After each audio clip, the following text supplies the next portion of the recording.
Hey, what's up, family? We got a lot to talk about. What a day, what a day, what a day, what a day. Hey, everybody. Let me do this.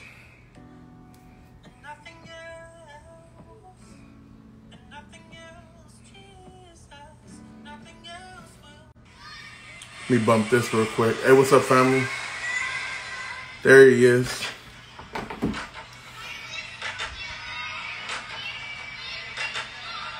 right, y'all. Y'all ready to have this conversation? I just invited my man. I'm playing this. This is my track right now. What's up, fella? What up, yo? It's been a minute, man. How are you? It's been a minute, bro. I'm good, homie. I'm good. It's good to see you, man. I was like, we gotta wait a minute because we can't start till the whole team pull up. Oh no, we can't start till the whole team pull up. I love it. Man, what a day, bro. Bro, it's been such a roller coaster, man. I'm like, it starts off as just 420, and I'm like, we should talk about the racist history of drug practices here. And then it was like, oh, wait, what? And then just now the day ended with Method Man and Redman's versus. I'm like, I've been doing this. Yeah, bro. It's like, and how do you even like? And actually, let's start with before I dive straight into it. Hey, what's up, everybody? My name is Alexander James. Some of you know me as Bhonest. Of course, you all know my good buddy, Propaganda, just, artist, thinker, activist, son of a soldier. This is my guy right here. Man, we're going to have a conversation and just help. Hopefully, it's helpful to you all listening to us kind of process today. My goals, though, here's my goal. My goal isn't to, when I hit a stone, we're not here to, also just not here to complain. But we're here to bring some critical thought to what is a very emotional moment, a very emotional space. Yeah. So let me pray real quick. God, you're so good. Be present in this. We thank you. In Jesus' name we pray. Amen. Amen. So I tried to be thoughtful, man. I want to kind of kick it off with something you kind of already mentioned. I'm judging the T, and it seems like there's basically two responses to like today, generally speaking, as far as what folks were willing to post on social media. It's either thank God for justice, justice flows like a river, kumbaya, hallelujah, and now we can hold them all accountable. Now we got precedents. It's that camp. Yeah. Which I get that. I see that perspective. There's also the other camp, though. The other camp is, this is just a start. It took a year protesting just for this. This isn't justice. This is only accountability. And the problem is that I'm seeing both those camps argue. Yeah. I personally think the gambit in the space is big enough for both. But I know that those can see diametrically opposed. It is a trait of those who've been perpetually the victim to never feel satiated. Yeah. Or to take that scarcity mindset into justice with them. So now they clamor over any little bit they get. Yeah. So I'm interested in how you're processing today, and maybe if either of those camps are you kind of in, or do you find yourself swinging in and out of both? Yeah.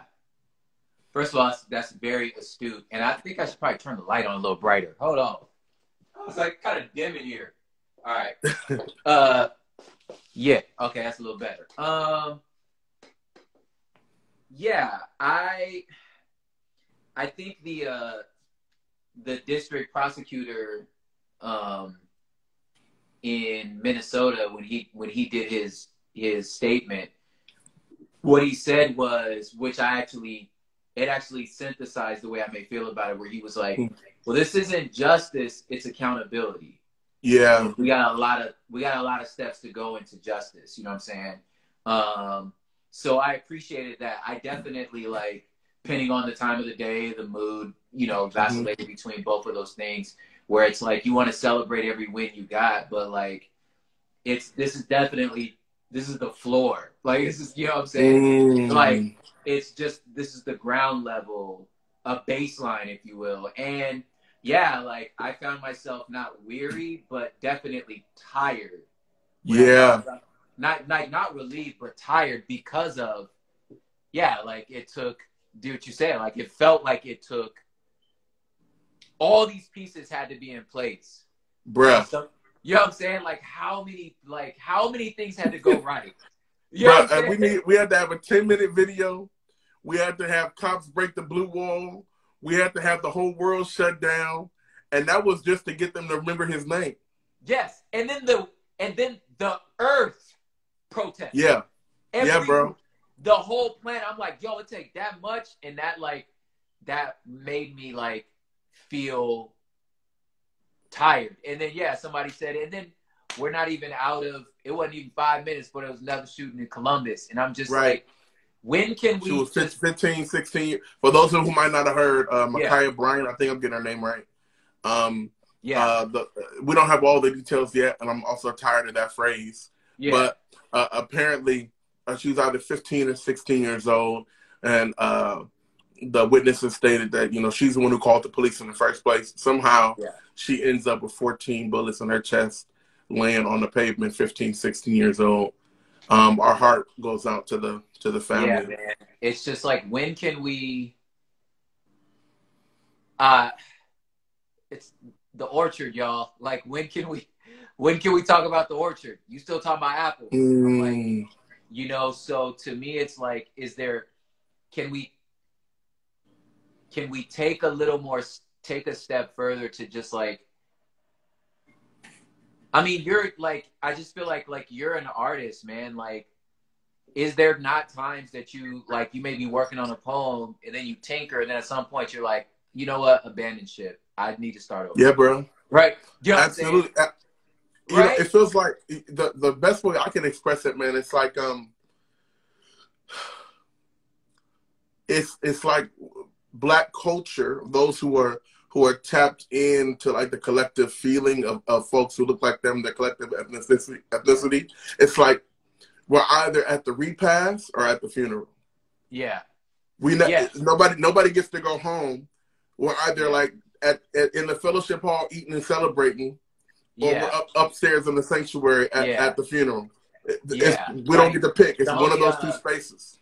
Yeah, the homie Jono, I heard this from Show, where he was like, if you take the idea of like the Good Samaritan story, how, you know, somebody stops and this Samaritan finally stops and helps this person, right? He says, man, I just wonder why nobody's asking why everybody gets robbed on this road. Like, nobody stopped and say, why are robberies happening here?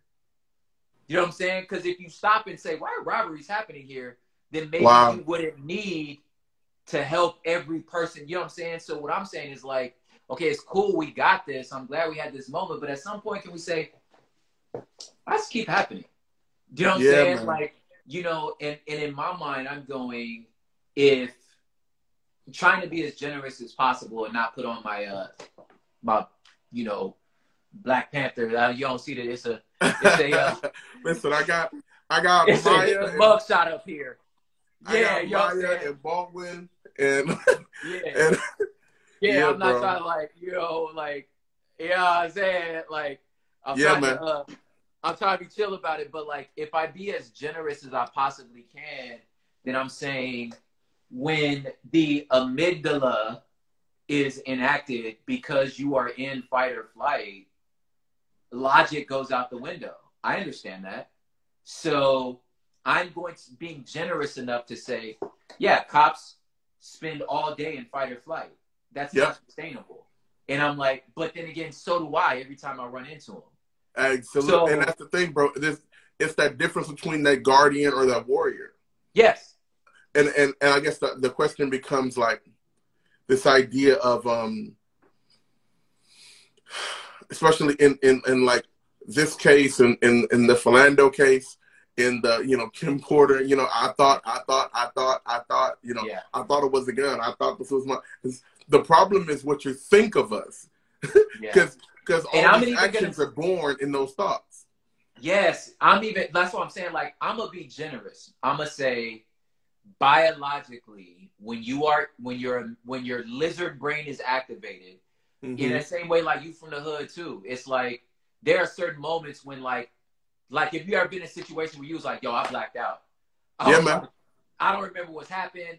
I was like, OG Loke pulled up on this corner, OG Loke on this corner. I don't know what happened. All I know is I'm not dying today. You know what I'm Yeah, saying? man. So like I'm going to, for the sake of discussion, give them that. But that's also the way I feel when I'm running into an officer. I am also in fight or flight. My amygdala's already activated. So I'm not thinking logically either. I'm afraid for my life. And so are you, which says to me, what kind of a social interaction where everyone involved is afraid for their life?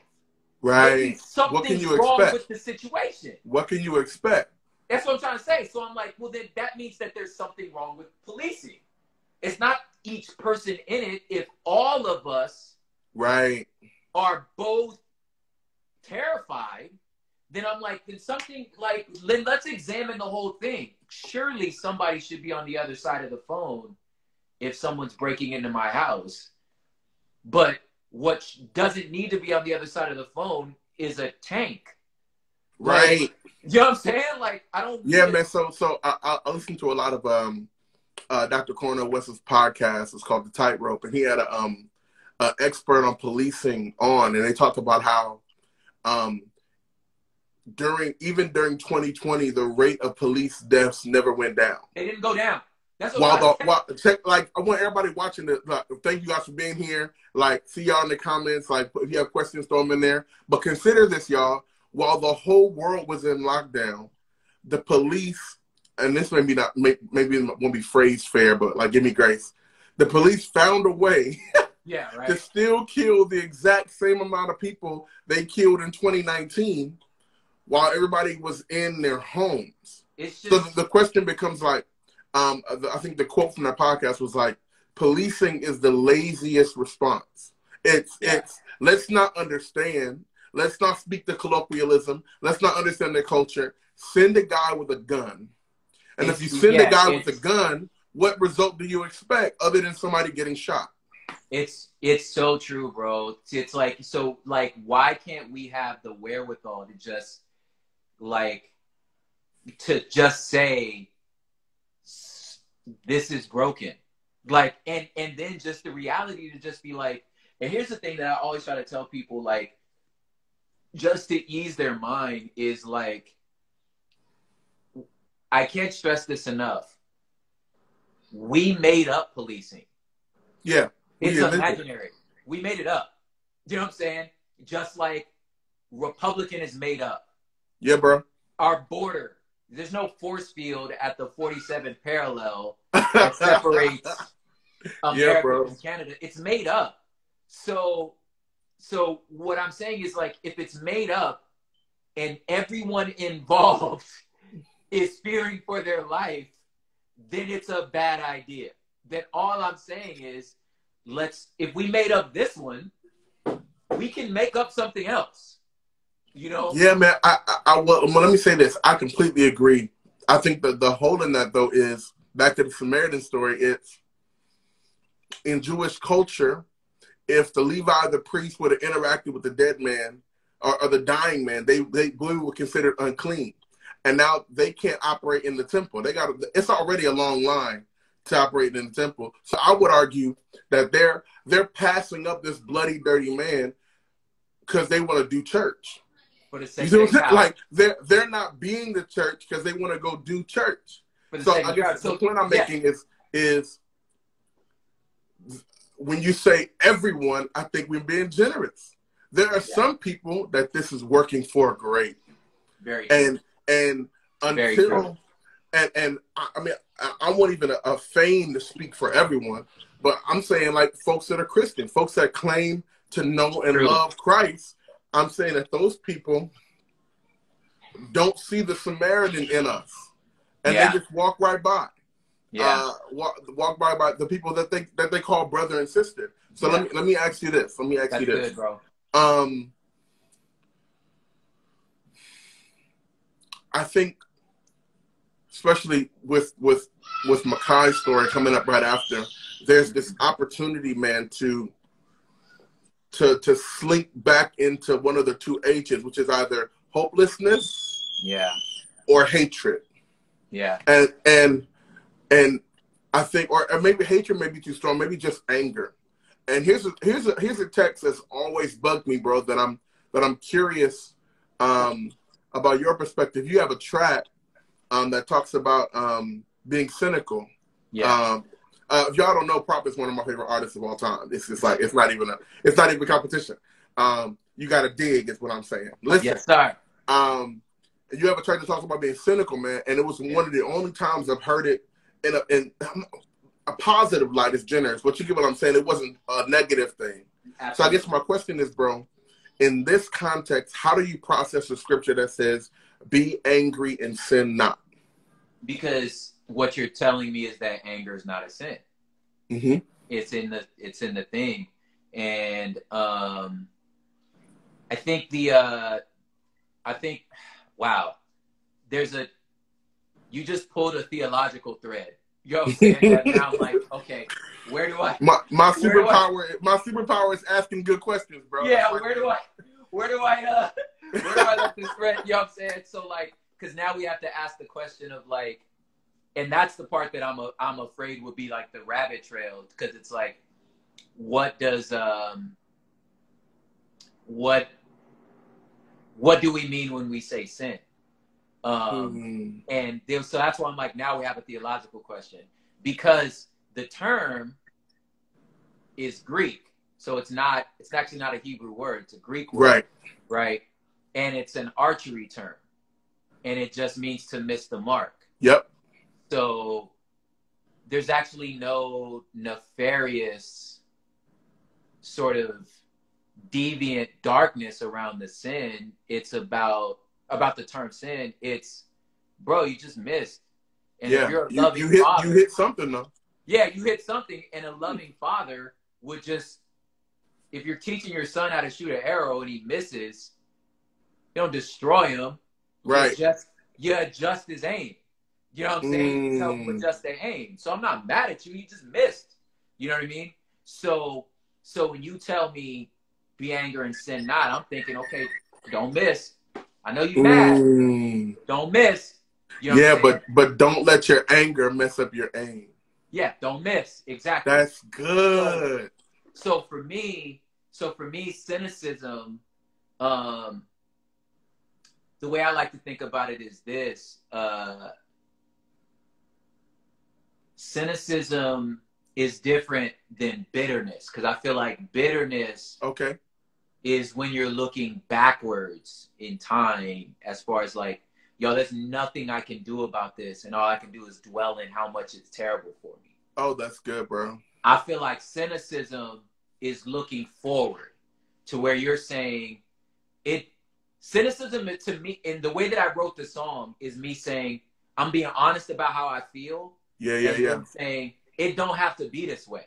Mm-hmm. Like, I can imagine something better than this, and I don't understand why nobody else can see this.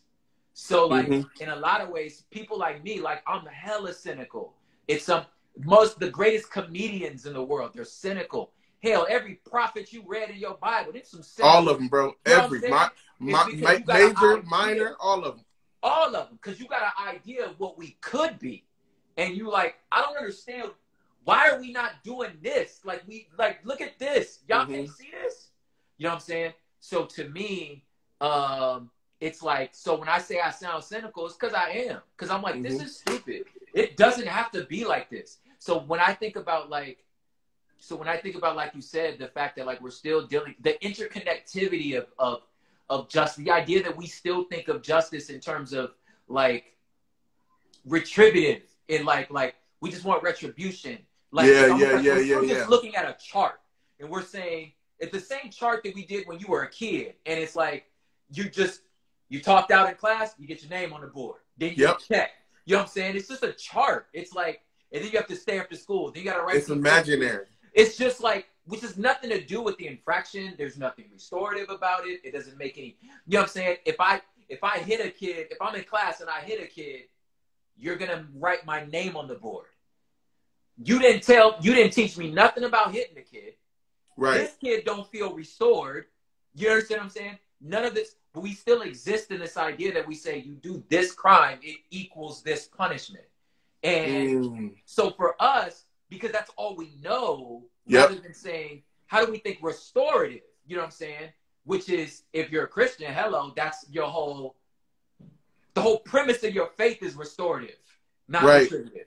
You understand what I'm saying? So if we start thinking about justice in other ways, rather than retributive, then you don't need goons, because that's what the cops are. They're goons.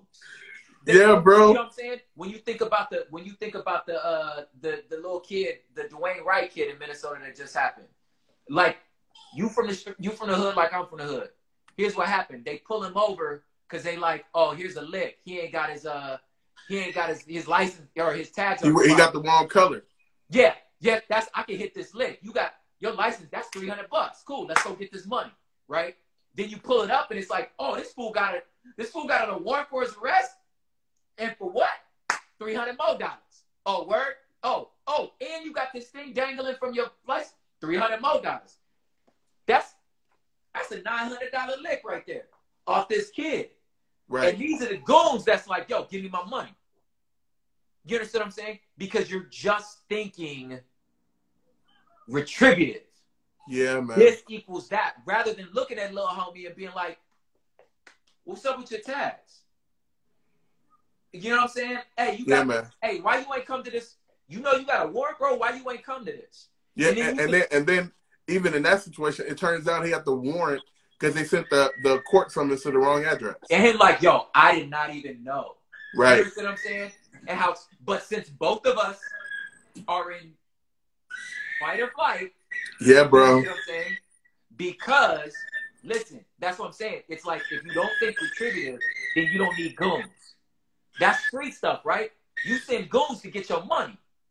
You send goons to get your respect. You put some respect on my name. We are the city of so-and-so. Yeah, You're bro. gonna respect our laws. You're gonna respect our hood. This is what you do. And if not, I'm sending the muscle. You understand what I'm saying? And man, that analogy is perfect, man. It reminds me so much of and this is kind of what you do, right? But this idea of I think I forgot where it was where you debuted it, but 20 years, that piece you did about the marriage and how you and legacy. And I guess it's just the role of artists, man, to reveal the truth of a thing using a thing you think you know already, right? We use your familiarity with another context in order to expose you to this thing that's slightly more complicated. Yeah. And I think, but let me ask you this, man, because I think it's also very American, and I'm going to just say this, very American church to be like, okay, but what do you want me to do? How do I fix it? Like, where's the switch that I click? What do I do? What do I do? And I think what may be helpful for some of the listeners, man, is kind of thinking through, like, I think it's a combination of do, but I think it's also this idea of who should I be? Yes. And I think that American church focuses so much on the do, because the other side of that punitive system is the reward system. It's do this and we'll give you this. Let's do this and we'll give you this. But nobody's rewarding identity. We're rewarding actions. And you can even call the actions compliances. Yeah. It's comply this way and you get this benefit. Comply this way and you get this benefit. But I think that the gospel is not just telling us to do things. He's calling us to be someone, to be people of justice, to be people who restore, to be people who let the strong carry the infirmities of the weak. So I guess my question for you next is, like, who do you think, and this isn't like the panacea making you like, you're not the prophet Nathan in this moment. Who do you think this generation, this moment, who are we being called to become right now instead of just going out and doing things? I love that. I need to back up because you said a number of things in there in leading up to your question that are like you caught. There's some hooks to catch in there because you said, like you said, the other side of the punitive retributive thing is the reward system. And this is what I meant by interlocking, because that's the essence of capitalism. Yep. It's, I put in this investment, I get this reward. And which is amoral. Like I'm not here to, you know, dog capitalism. It's not moral or immoral. It's not concerned with morals at all. It's concerned with outcomes. You know what I'm saying? So it's just, so it's like, so like you said, it's very uniquely American that because we exist in this retributive idea, this idea of like, you're the master of your own destiny. And we know is capitalism. It's like, well, play the game, do the game well, invest what you can, and get the profits. Yep. I don't understand what anybody's problem is. That's how it did, you know, so I get that. I get, and that's the interconnection of like, and like you said, how the gospel interrupts that is like, if you think of like, I always go back to like the gleaning laws of Leviticus, which is like, nobody like to read Leviticus, but if you really want to understand justice, there's juice in there though. You want to understand justice, you got to read Leviticus. So like, for them to be like, yo, if you own a plot of land, when you harvest your crop, whatever you drop, you're supposed to leave it. And then whatever's on the corners, you're supposed to leave that too. And I'm like, wait, you mean to tell me don't fully maximize my profits? Yep. Yeah, if you drop it, leave it. And well, why? It's because you own land and everybody in your nation don't. You're a landowner. Wow. There's plenty of people out here that don't own land. And here's the thing, it's not yours, man. This land belongs to the Lord. This is your gift. This is my gift. And he's saying you belong to each other.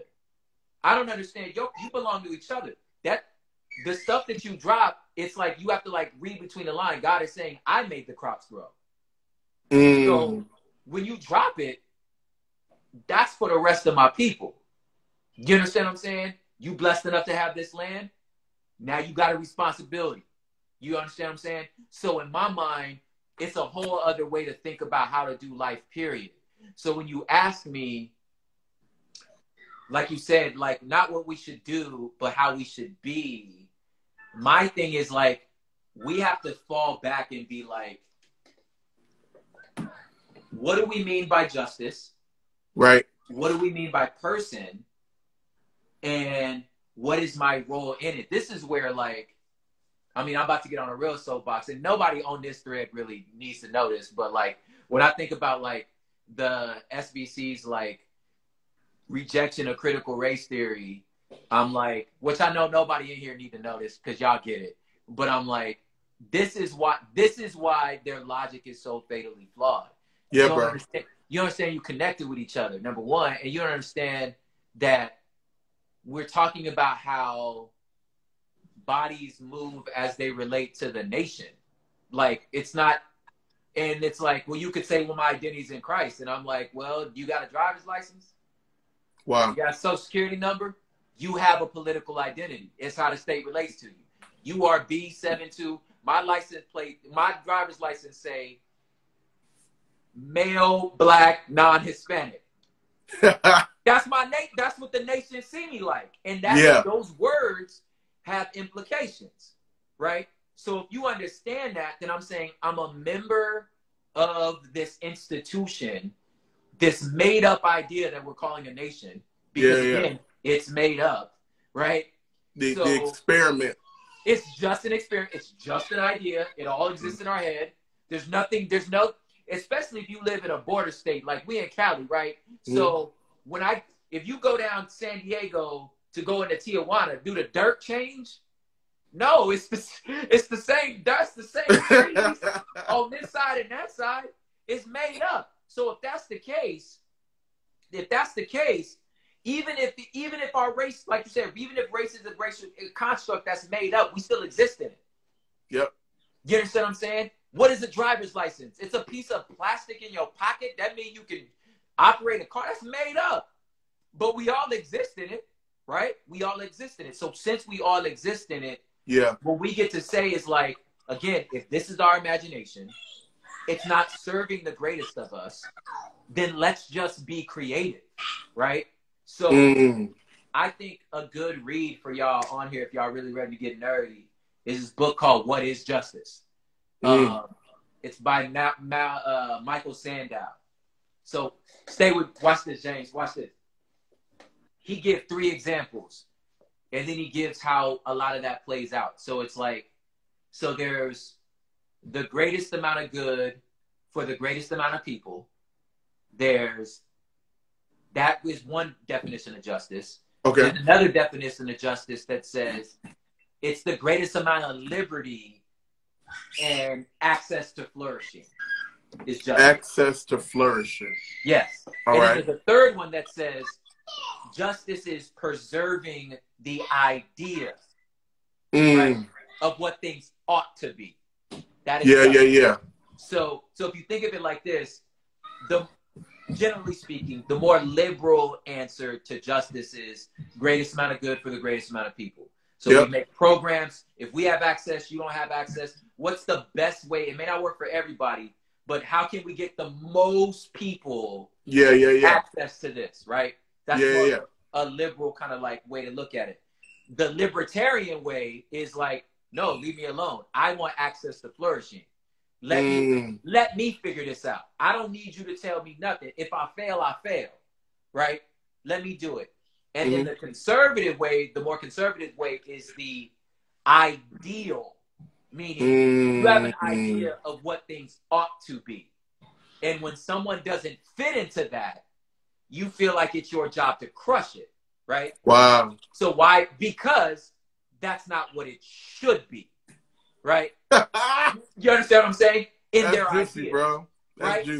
So when you think about the conservative, that's what they're saying, right? Yep. Well, this isn't just because things shouldn't be this way. Yep. You understand what I'm saying? So obviously there's holes and flaws in all of it, right? But I suffer as a black man. You suffer as a black man because of who got to decide what things ought to be. Exactly. Right? Because you decided, whoever that was, that what is right has nothing to do with my identity. Because my identity causes a problem. Because I'm saying, hey, the police are not treating us fairly. You're like, well, no. The police are supposed to be our protectors. So who are you, right, to challenge that? Does that make sense? It's because that's perfect, your idea of justice. So when we're going, well, this is unjust, they're going, what are you talking about? You understand what I'm saying? Because we mean 2 different things when we say justice, right? So that's why I think bringing it full circle, why it was so important that homeboy said, I'm talking about accountability. Right? I'm saying I'm holding this man accountable. And hopefully that can become contagious. You know what I'm saying? Real quick, say the third version one more time. Huh? Say the third version one more time. That was what things ought to be. Yeah, the preservation of what things ought to be. The preservation of what things ought to be. So when you think about how it plays out in our theology too. Right? Yeah, man. You know what I'm saying? That's what's rolling through my head. I'm like, That's the conservative, right? And what I'm going to say is, like, if we want to get real deep, the shadow of that is fear. You're afraid of, you're protecting something. You know what I'm saying? And I don't know what you're afraid of, but this is what causes why black preachers shouldn't get, that's heretical. This. Y'all shouldn't have this. You're preserving something because you have an idea of what things ought to be, right? Does that make sense? Absolutely. So now I would say on the other end of this, from the liberal side, this idea of like, what's the greatest amount of good? Where can we go? I find the shadow of that is anger, right? Is outrage.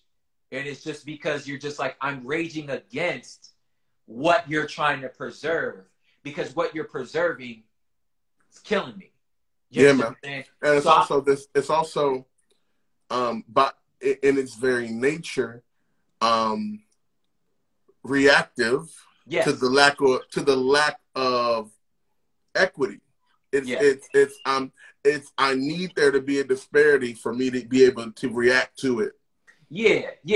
So that's the shadow of it, right? Mm-hmm. So like a healthy conservative is actually very progressive. Yep. Because they're going, I'm pursuing something, and if I learned that what I thought things ought to be was actually wrong, right? Then I'm like, Mm-hmm. oh well, then I'm gonna follow where that ought is going. You understand what I'm saying? Yeah. So then your healthy progressive is actually very conservative because they're saying the pursuit is worth saving.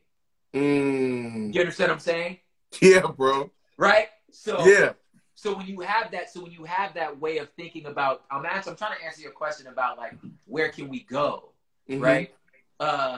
So if I think about that as like where can we go in the beginning, or where can we go as a culture, it's both of these. You understand what I'm saying? So where I'm trying to go is the pursuit of how we could be is worth protecting at all costs.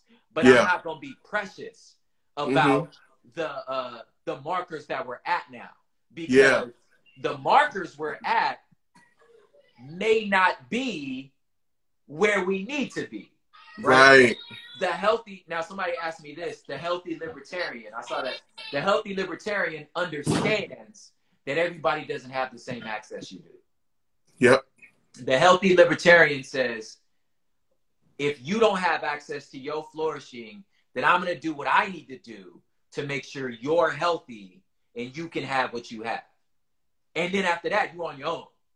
You know what I'm saying? Like, you know what I'm saying? So if it's like, so to me, it's like, okay, the healthy libertarian is going, look, man, I don't need the government to tell me that y'all not hiring no black people here. I can clearly see y'all not hiring black people. No, I can look at the staff. I can see it, right? So the healthy libertarian says, okay, I'm not going to tell y'all what to do, but I will say this. Here go this group of highly skilled, you know what I'm saying, very abled black people that could do this job. Yeah. Now, I'm telling y'all need to hire them, or y'all need to at least interview them. Now, the libertarian is going, okay, now, I done got you to interview. No, you got to kill it. You bet.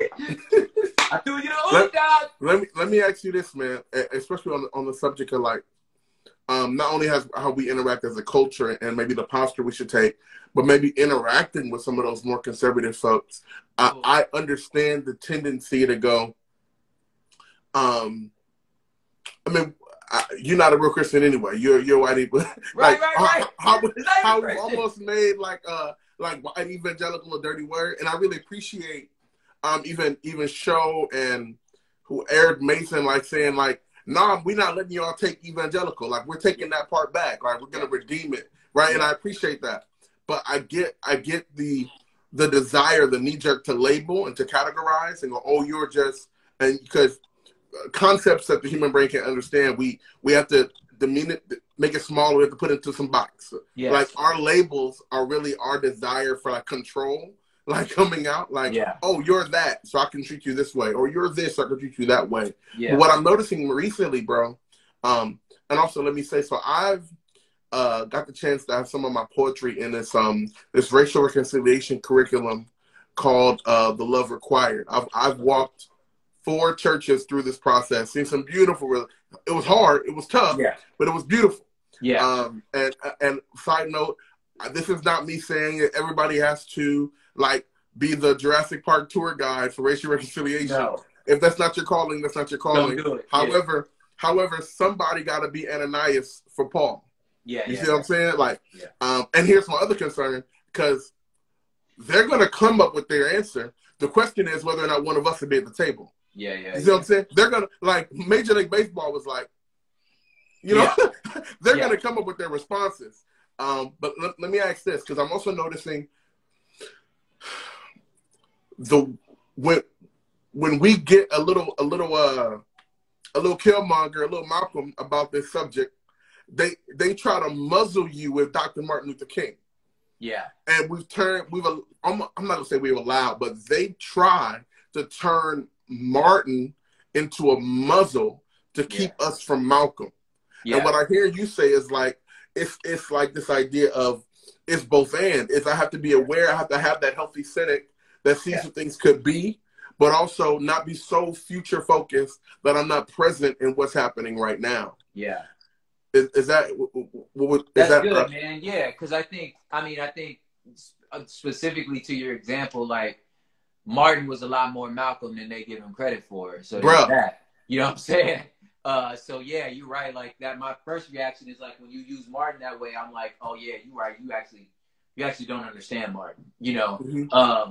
So that's the first thing. I also do, like I agree that, you know, for a person's own health, because you are still a person, you know, you need to calibrate your feelings of whether to engage or not engage, you know.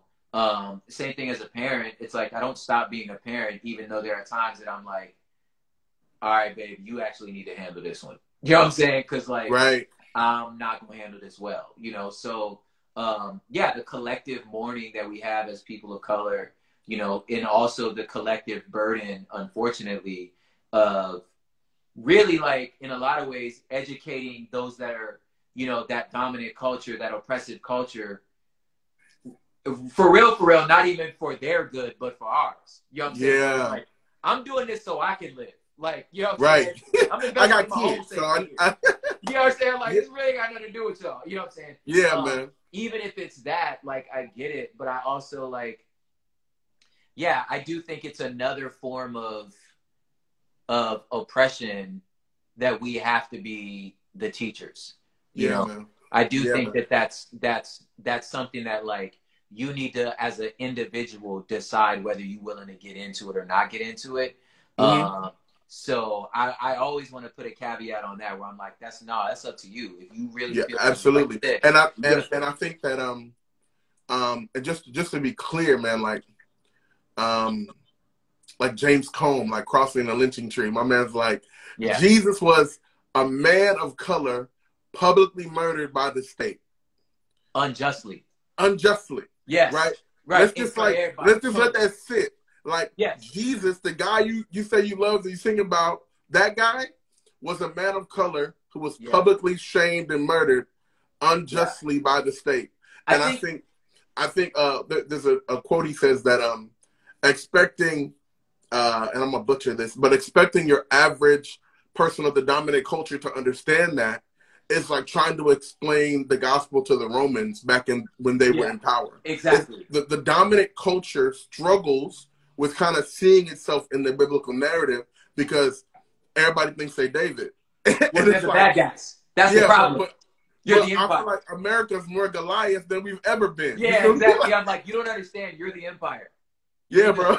You're Darth Vader, basically. Yes, you're the empire. Like, you know, that's where you are in the story. You're Egypt. You're not you're Egypt, right? Right. So I think that's good, man. I think it's important too to like, man, what was I gonna say? Because it really thought of it as you were talking. This idea of like,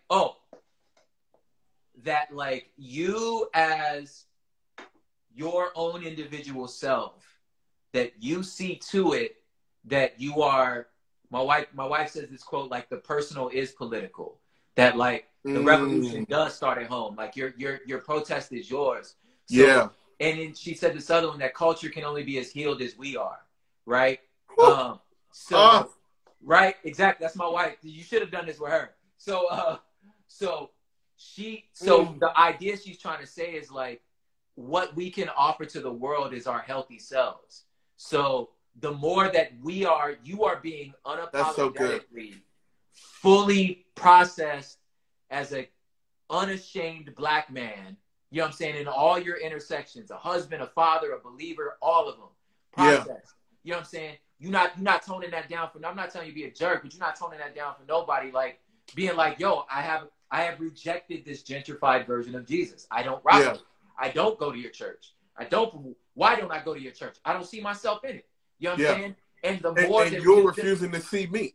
and you're refusing to see me. So I think the more that the argument she's trying to say is, the more you take care of yourself, the more you stop subjugating yourself to fit into this dominant culture, the more out loud we are about who we are and the way that we know the Lord sees us. Yeah. You understand what I'm saying? Then the reflection of that, in the same way, like, yo, listen, when I think of it like this, bro, did we sit down and teach white people our slang? They just picked it up. They took it. Picked it up from us being us. Why me and you can't say woke no more? Like, I can't say it no more because I'm like, y'all made it corny. We can't say cancel. Y'all made it corny. You know, You know what I'm saying? It's the Instagram for me. I can't even do it no more. Y'all made it corny. Because, you know what I'm saying? Because y'all just watching us. You just watching us and doing what we do. So in my mind, I'm like, okay, that's the cheat code. You just, when we are just fully ourselves, we are fully ourselves.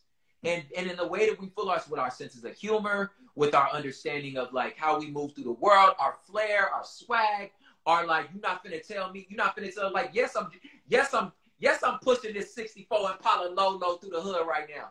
Yes, I am. Yes, the tags are good.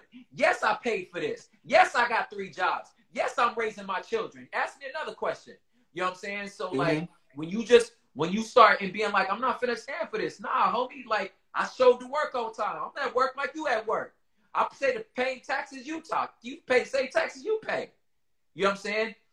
Because I feel like what captured America, especially about this thing, was like there was no way there's nowhere Derek Chauvin could go.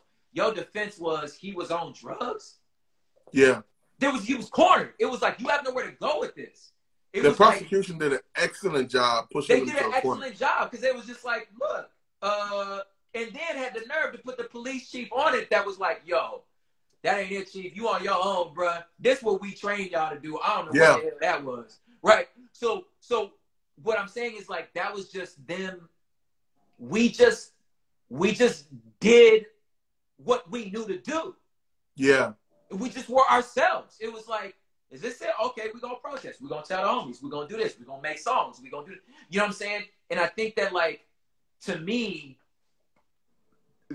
your presence, and it's the same argument of, like, that I think God has about the church. It's like, it's your presence in culture. Yeah. Your presence here. You living out what I'm telling you how to live, that affects the world. You know what I'm saying? Yeah, man. So I feel like in a lot of ways moving forward, our example, I think, is us honestly working with ourselves, looking ourselves in the mirror and being like, you know what? I am determined to be the fullness of what I am. You know what I'm saying? I'm a black man in America. You know, you feel me? Like, I understand. I say the N-word off camera. I say it a lot. You know what I'm saying? I risk how I raise my children. You know what I'm saying? Chitlins and hog maw. That's what I am. You feel me? You know what I'm saying? I live in Boyle Heights. We just had Carne Asada right now. Like, I'm fully who I am. You understand what I'm saying? Because I'm not trying to fit into whatever your definition of what this thing was. Exactly. You exactly. And on to your point, man, about being fully yourself, man. I think about and not to like preacherize this, but I think about the Hebrew boys, right? They're living under the king, and the king is like, hey, this is what we're doing now. But that was counter who they knew they themselves to be. Yeah. So mindful of the negative, mindful of the penalty, they're like, hey, we're not going to do it. The king is like, king brings them forward, and he's like, you know what? I like y'all. I actually like y'all. So hey, I'm going to give y'all one more chance. I'm going to have them blow the horns one more time to give y'all a chance to comply. I'm going to give y'all a chance to fit the narrative I have for you.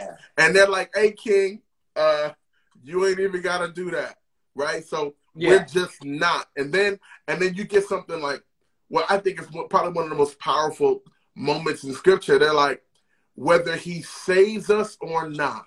Yeah. My greatest hallelujah is who I am, not what I do. Yeah. So whether he saves us or not, we will not bow down, King. I love it because it's like all 4 of them dudes, they're like, like Daniel being like, you call me Belshazzar? It's all right because that's what again. It's the empire. That's what. This is y'all's identity for me. It's fine. You can call me that.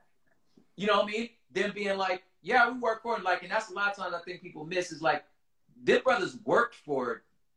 He worked for Nebuchadnezzar. Yep. They worked. They were employees. Yeah, and were good ones.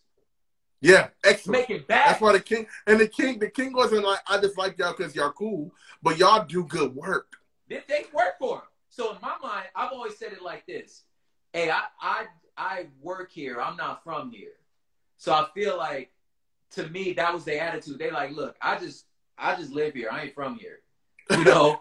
So like, and dude said, Shadrach, Meshach, and Abednego with a biblical NWA. Yeah, they was like, look, I ain't from here. You know what I'm saying? Like, that's y'all. Look, that's y'all statue. I ain't from here. I work here. I do the work. You ask me to do the work. That's y'all statue. I do the work. You understand what I'm saying? Hey, but to your point though about that idea of being present, of having presence, like Jesus, like American culture says, oh, Jesus, just put the fire out, right? Done. Yeah. Done. You beat the king. But instead of putting the fire out, he gets in it with them. Yeah. Right. So it's this idea of I have this line that says, I like it. I didn't want them to love me for my power. I wanted them to know the power of my love. Yeah. So God willingly gets in the fire with them, and I think it's this idea of, hey, will you stay you even if the furnace is 7 times hotter, even if it costs you? I got Billie Holiday on my wall. Even if it costs you something to tell your truth, will you still say it? And I think y'all that's the part of exactly. He's like, look, man, Babylon ain't make me. That statue right there made in Babylon's image. I'm made in the image of God.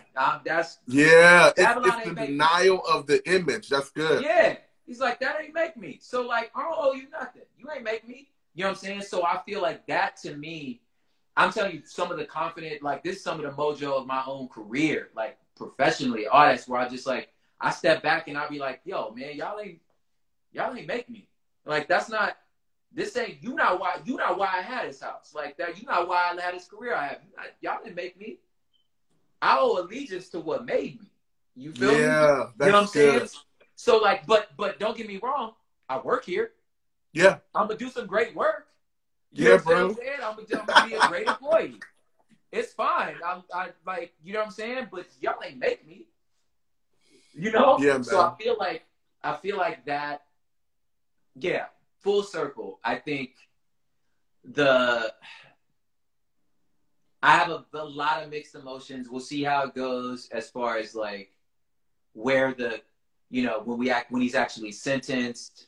Yeah, we got what? This is like, again, the floor. I think this is the floor. All we saw today was accountability. I honestly, I don't think we've seen justice. You know what I'm saying? That's yet to be seen. The problem is with the system that we have. I don't know what justice is. Like, is him going to jail? I'm not sure. I mean, what does that really do? You know what I mean? Or death penalty? I mean, what is that? It's not going to be man. I think. You know what I'm saying? I think again. Like, I think again, and this is the part that when you when God calls you, I'm not gonna say when you choose, but when God calls you to kind of be a bridge between cultures. It sounds good, right? And both sides appreciate you. But what they don't tell you about being a bridge is that you get walked on from people on both sides. Right? Yeah. So here's the tough part. The tough part is that same biblical justice that we hold to ourselves to, that same identity from God that we need to live out ourselves. We still then have to go and remember that grace is scandalous. Yeah. So for the African American, for the Black believer, we have to make sure that our American position as maybe the penalized or the victim doesn't also give us this lens to where we think justice and punity or punishment is the same thing. Yeah, that's what punishment I'm saying about. And justice are not, but it is common for the victim to just desire punishment. Right? I want them to hurt the way I hurt. and I guess, and we got a couple more minutes, and then we'll end this. But I think, let's maybe just end off on this idea. Not that we have to necessarily define this is what justice will be in this moment, but let's be clear. There's no way that we can get another George Floyd back. Yeah. Right? That there's the justice we're looking for isn't just punitive. It isn't just they throw rock at me, so I throw rock at them, eye for an eye. Does that make sense? Yeah. So it's what I'm trying to get to, the difference between restorative and retributive. Yeah. Like, we don't, retributive justice is the only system we have as far as the government's concerned, right? Which is what we're talking about here. We're still just talking about the nation, you know what I mean? Yeah. States. You know, whether we're talking divine sense of justice, that's out of my hands. And it's also like, that's a whole other playing field. What I would like to see moving forward is like, how do we think more restoratively? Like what is a better version of the Minneapolis Police Department? Like, to me, now we're talking justice. Now we're going, okay, where are the funds, the funds that have been allocated to this, like, these goons? Like, how do I say, okay, let's make this right? You understand what I'm saying? To me, that's because, like you said, we ain't gonna get George back. You feel me? And yeah, I absolutely think Derek Chauvin should lose his pension. He should go to jail because, again, this is the only system we got. You feel me? And any cop that does do this, the same thing should happen. You know what I'm saying? But if you ask me, like, imagine, like, how do we start talking about, like, measurable? This one thing my wife said too. What are measurable metrics? Like, how do we start saying, okay, we want to do, you know, we want to look at police training, and are they doing reasonable things? She goes, okay, show me the rubric. What's reasonable? Show me what are the actionable. Right. What are our goals here? Yeah. You have to be able to measure it. Yeah. How do we measure it? How do we measure that? It's like, to me, it's like, now we're talking justice. Let's make the measurements. Here's what we expect from our cops. Here's what we expect from this. You know what I'm saying? So to me, it's like, those conversations I'm way more interested in. Yeah, you know, bro. And that's the thing. My guy, Jimmy Needham, he just posted a sermon the other day talking about, if you want to chop down a tree, you don't grab a ladder and start pulling off leaves. It's like, because you can take off all the leaves and it's still a tree. Yeah. The only way to chop down a tree is to go get an axe and start at the root of this thing. And where he was preaching about, like, going to war with your sin, the whole time I'm thinking about systems and justice. Think about justice. You know? Exactly. I'm saying, like, Jimmy, my guy, but we ain't got the same lens. You feel me? So, no. Yeah. So I'm just like, and that's the thing. It's like, yeah, y'all can keep pruning this thing, but I'm like, y'all can't see how clear this is. That you talking about bad apples. I'm like, the orchard, fam. Something wrong. Yeah, bro.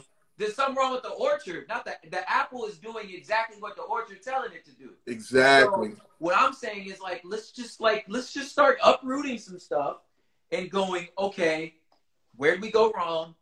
How can we do this better? You know? Yeah, bro. I mean, and not to super nerd out, obviously, behind me, but in the latest episode of Falcon and the Winter Soldier, the bad guy, he killed one of the terrorists, and he's like being reprimanded.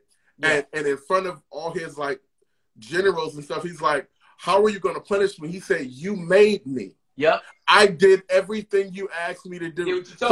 So here's how you turn this thing around. What if you're Chauvin and you're like, that I thought this is how we treated them. Isn't this what we do? Isn't this how we're supposed to act? Isn't this how we're supposed to? And now you're going to, because it was seen on video, you're going to punish me? Y'all made me.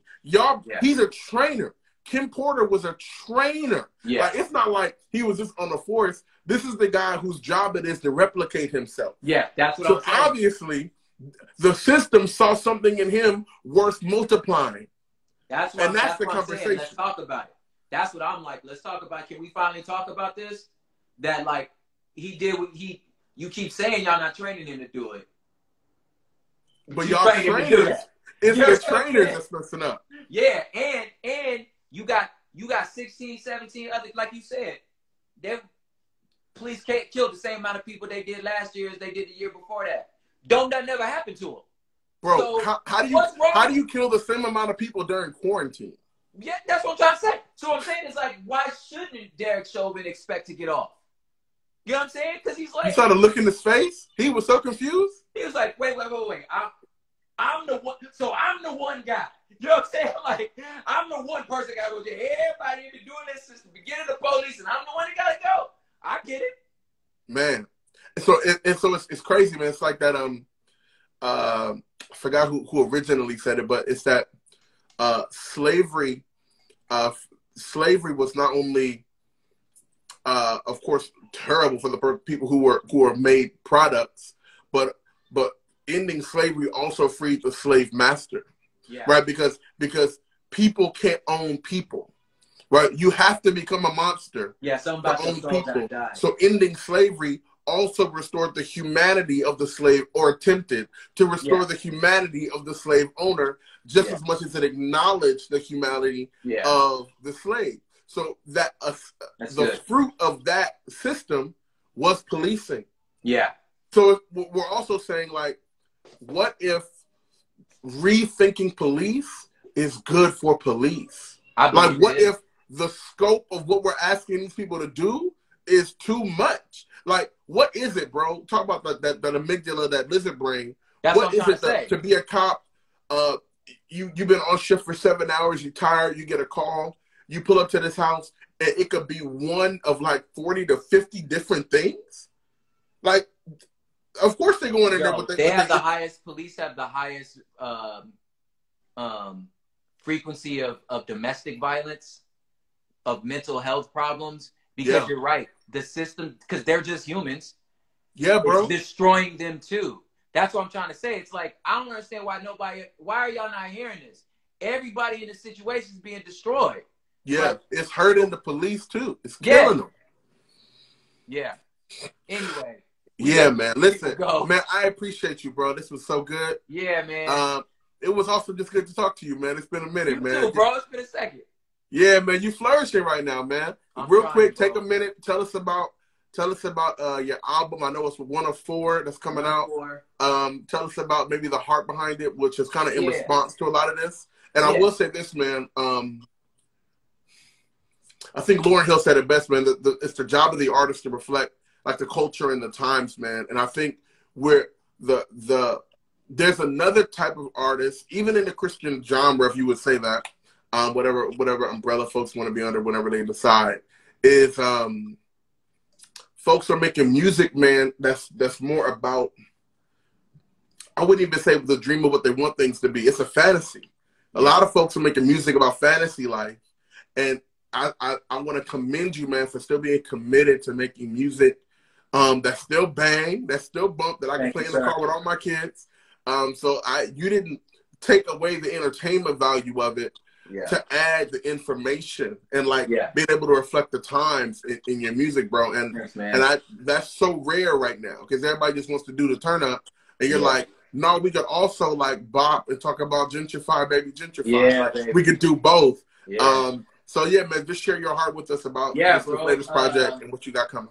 Yeah, that quote from Lauryn Hill is actually a Nina Simone quote. So she was quoting Nina Simone. Got it. And it is my like, that's my North Star quote too. Like, you reflect and discern the times. You know what I'm saying? And yeah, so Terraform is a part of the People EP, is a piece of a bigger project, 4 different EPs. There's a book that releases June 9th, I think. It's poetry and poetry and short story, some illustrations. Dope. Is the pre-order link already? When's that? Pre-order is up for like my subscribers. They already got it. But got it. So me. Okay, cool. Yeah. So so it's poetry. It's all the same. They're all called Terraform. And the term is a lot of ways is what we're talking about right now. It's like, yeah, man. It's a science fiction word about when you find a distant planet, the process of making it livable. Habitable. Yeah. Habitable. So the EP is in 4 parts, like I said. So this particular EP dealt with the building of culture. And at the end, the stuff that I'm trying to hammer, I'm like, hey, dude, like, remember, like, culture's in our imagination. Like, we made it up. And if it's not serving us, then let's make it better. You know Yeah. what I mean? So how we treat each other is becoming more and more, or less and less livable. Like, what we got now is not sustainable. You know what I'm saying? So I always like temper, like, because I'm a history nerd. So I'm like, yeah, nations, empires, they come and go, they crash. It'll be fine. Yeah. Well, will the America as we know it last through this? Maybe not. But it'll be all right. France crashed. You can still go to France. You know what I'm saying? Germany collapsed. Yeah, bro. Italy collapsed. Every It's major, still there. You can still get French fries at some point. Yeah, it's fine. You know what I'm saying? So like, so I know I'm gonna survive it. I'm gonna live through it. You know what I'm saying? But if that's the case, we have a chance to build the culture we want to see. So I think that this first EP was about that. Like, let's think about the space we live in and how we relate to each other. Let's terraform it. Terraform our own homes, our own marriages, our friendships. You know what I'm saying? And then ultimately our communities and then our culture. Yeah, man. I really appreciate that, man. And I guess last shameless plug for the project. A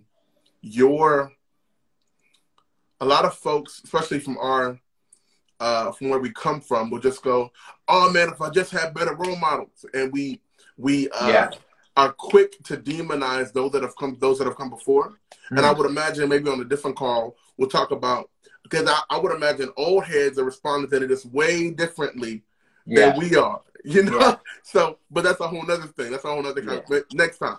Yeah. But what I really appreciate about the end of your project, man, is that you let the credits roll. You're like, hey, here's all the people that like are my credits that like that poured into me, whether it was good or bad or indifferent, like, but they were present.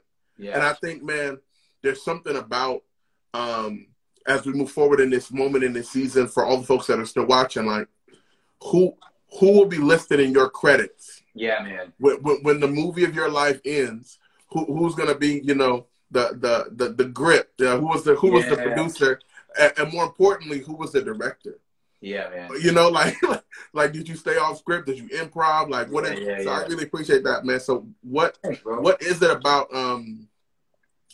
Why was it important to you? Because I would imagine there's probably tons of stuff you made and you maybe curated what made it onto the actual project. Why was it important to you to make a part of the conversation about culture where you came from, or the whos you came from? Well, it's the healing part of it. This is what I meant by like, it can only be as healed as we are. So like, I need to be able to walk through a space fully embracing the good, the bad, and the ugly. You know what I'm saying? Because if you never actually look at it, there's like, we're just going to reproduce the same patterns and the same problems. And I can be, like I said, cynical is about looking forward. So for me, it's like looking forward. The reality is this already happened, and and it's like, it's who I am. There's no part about it. Some of it was like reckoning with my own father, and I think, like you said, people like us, like these are conversations we have to have, reckoning with our own fathers, our own histories. You know what I'm saying? And then as we start having children, I started thinking about the way that I would want my children to speak about me. Yeah. As far as like, be generous, like know that like, I went through a lot, you know what I'm saying? And I did a lot of inner work so that you won't have the same everybody gonna have baggage, but you won't yours will be different. You feel me? But you don't have to inherit mine. You ain't gotta inherit mine. You know what I'm saying? So I'm like, at least when you look back, as many times if I've like really messed up the way I handled something, can you at least look me in my face and be like, but my father did his best though. You know what I'm saying? My father, like, he made a lot of mistakes, but that man did his best, dog. You know what I'm saying? And so now I'm like, that's why the line is like, who am I without him? You know what I'm saying? Yeah. Like, I mean, I can't undo it. It's actually beautiful. You know what I'm saying? And I'm appreciative of even his mistakes and all the stuff that he endured, doing the best with what he knew. You feel me? Because that's what it was. He did the best with what we knew. The more we started going out in these streets talking about, my father was a Black Panther. You know what I'm saying? And he was also in Vietnam. So, like, when I think about it, I'm out here marching. He was at the 41st and Central, the Panther office right here in South Central. When the CIA blew it up, he was there. You know what I'm saying? So when I think about like I'm fighting the same fight he fighting, Yeah. you feel me? I'm probably feeling the same frustration he feeling. So I'm like, yo, he did his best, dog. Like I couldn't imagine it. Like he did his best, you know? Man. And I'm like, you know what, dog? Thank you. Because I know I'm doing my best. Yeah, you know? Man. And I think, man, one, just thank you for that, man. I don't know if there's not enough folks who will process that as graciously. I think bro. nothing. No, wait. Time out. You looking at years. Yeah, bro. Yeah, but yeah. I acknowledge that. The point I'm making is this. I'm saying that we get to benefit from the posture you fought to get in. Yeah. Like you're living in a yoga pose that took years to crunch out. You feel what I'm saying? Yes. Like this don't happen overnight, man. I met up with my biological dad at an Airbnb 2 years ago. Yeah. For the first time ever, and like heard his side of the story. Yeah. And the hardest part for me, man, was all the labels I had been given for him covered up his mouth. And I said, let me finally take that off and hear him. Yeah. And it was the first time I was able to look my dad in the face and say, you know what? Like, I forgive you. Mm-hmm. And here's the scary part, bro. The scary part is how much more me I got to be after that. Yeah. And I mean, and we that's the good. We'll do this again. We'll do this again. Yeah. Listen, y'all. Everybody, thank you so much for being here, for being present. My name is Alexander James. You guys can follow me on IG as B, the letter B, the word honest. Y'all know prop is everywhere. If y'all not one of his subscribers, then you can't. You're not. I mean, I don't know if you know if there'll be a book for you. What's the problem? What are you doing to yourself? Hurry up. But what I'm listen, y'all. It's so important, and Dr. Cornell West said it best. We have to do a better job of honoring our stars before they fall. Man. And this is the Alexander James quote. The nice guy has been teaching us that blackness holds stars better than anybody. Woo! Right? So here's what I'm saying. Follow my man Propaganda. Thank you. We need to support our artists that are pouring back into our culture, that are representing us. Not perfect, but at least he's limping. If he's, I'll follow somebody that's limping the right way. If you got a sprint, you ain't been through nothing, and I don't. I need the guy in the wheelchair. Like, okay, I like that guy. I like him. He took a few strays. We good. But listen, y'all. The only way to not become the monster while we fight this machine is to have family. Is to have a good balance, have a prayer life. So while we're talking about all these things, you have to be able to be wise enough to get out of the river, to heal with family, go to a barbecue, eat some mac and cheese, have some carne asada, eat some chilaquiles, all that. Yeah. You got to be able to do that. You cannot just fight and fight and fight and fight and fight. Yeah, man. Because we have a lion for that. Yeah. Right? So I appreciate you all. God bless you all. Man, appreciate you, man. Peace. Peace.